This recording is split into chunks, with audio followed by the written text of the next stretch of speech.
Let's take a look at how to crochet this beautiful carnation. For all the items you'll need, please check the description below.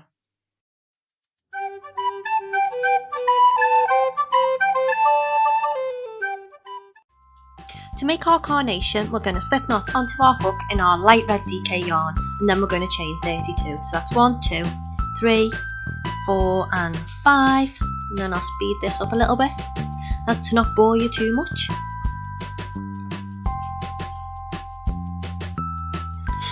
When we come to our last chain of 32, we're going to do a double crochet in the third chain from hook. So we're going to skip 2 chains, and into the third chain we're going to do a double crochet. So to do a double crochet, you yarn over your hook first, then insert your hook into the chain, yarn over again and pull through, so you've got 3 loops on your hook, and then you're going to yarn over, pull through 2 and yarn over and pull through 2. So we're going to do 2 double crochets into that first chain and into every other chain along.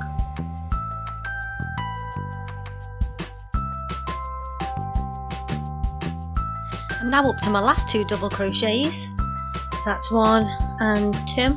Then to finish this row I'm going to chain 1. So we're now on to our second row, and we're going to turn our work and we're going to do 2 half double crochets into every stitch. To do a half double crochet, you first of all yarn over your hook, insert your hook into stitch, yarn over, pull through, so you have 3 loops on your hook, and then you're going to yarn over and pull through all 3 loops on your hook. And we're going to do 2 half double crochets into every stitch beneath. Yarn over, insert hook into stitch, yarn over, pull through, and yarn over and pull through all 3 loops on your hook.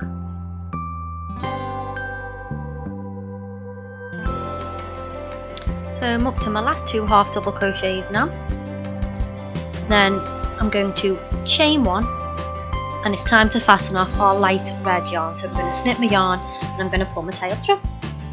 So as you see, we've basically made a really big spiral, but this is exactly what you need in order to make our carnation. So it's now time to change colours, and we're going to change to a dark red yarn, and this is just so we can do the very edge of our carnation. So I'm going to hook our red and pull it through the first stitch of the next row. I'm going to do a basic colour change method by just tying a knot to secure.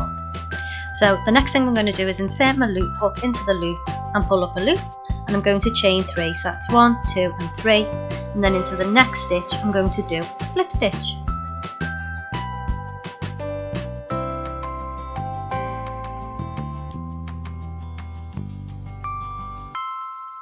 Then I'm going to chain 3 again, 1, 2 and 3, and into the next stitch I'm going to do another slip stitch, and I'm going to repeat this across every single stitch on the edge of our carnation. So 3 chains and then slip stitch into the next stitch, chain 3, 1, 2, 3, slip stitch into the next stitch. And as I say, I'm going to do this all the way along. So I'm up to my last chain 3, 1, 2 and 3, and this will be my last slip stitch, and then I've finished my final row for my carnation. So I'm going to chain 1, and then I can cut my yarn, and I'm going to leave a pretty long tail because I'm going to use this to sew the carnation into shape. So if I pull that tail through, I mean that's a bit longer than I need, it probably needs about a 7-inch tail. Then I'm going to get my embroidery needle, and I'm going to thread that long tail onto my embroidery needle. Now if we look at our flower that we've made, I'm going to weave this tail down to the bottom of the foundation chain that we made in the very beginning, and I'm going to weave my embroidery needle all the way along my foundation chain. I'm going to do this loosely.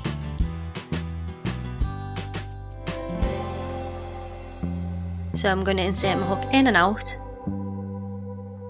of each of the foundation stitches, and every now and then I'll pull the needle through.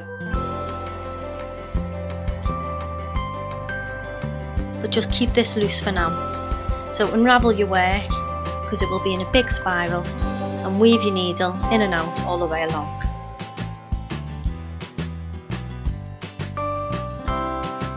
So just about to finish my weaving, and you're about to see the magic happen, because all you have to do is pull tight and the shape of your carnation is formed. So other than giving it a little fluff and mess with it, your carnation is made. So all I need to do now is with the end of my yarn, I'm going to do a couple of whip stitches at the bottom of the carnation to sew the bottom in place. I don't need to do too many, but I'm just going to make sure that the end of my round is secured down. And when I'm happy with that, I'm going to cut it.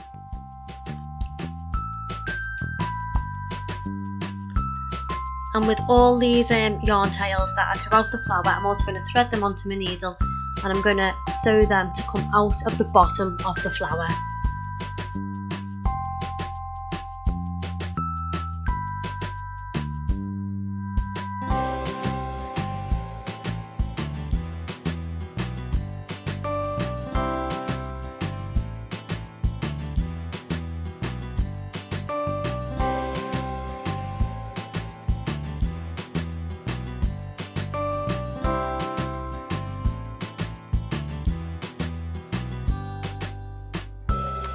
And once I've done that, I'm going to pull all my tails tight and I'm going to tie one big knot, and I can trim all my tails off.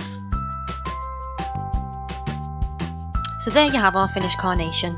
If you like this tutorial, please remember to give a thumbs up or like, comment and subscribe. If you make this, tag me on Instagram in #TeenieCrochets. And other than that, I hope you have a lovely day. I'm Teenie Crochet and I'll see you in the next one. Bye now.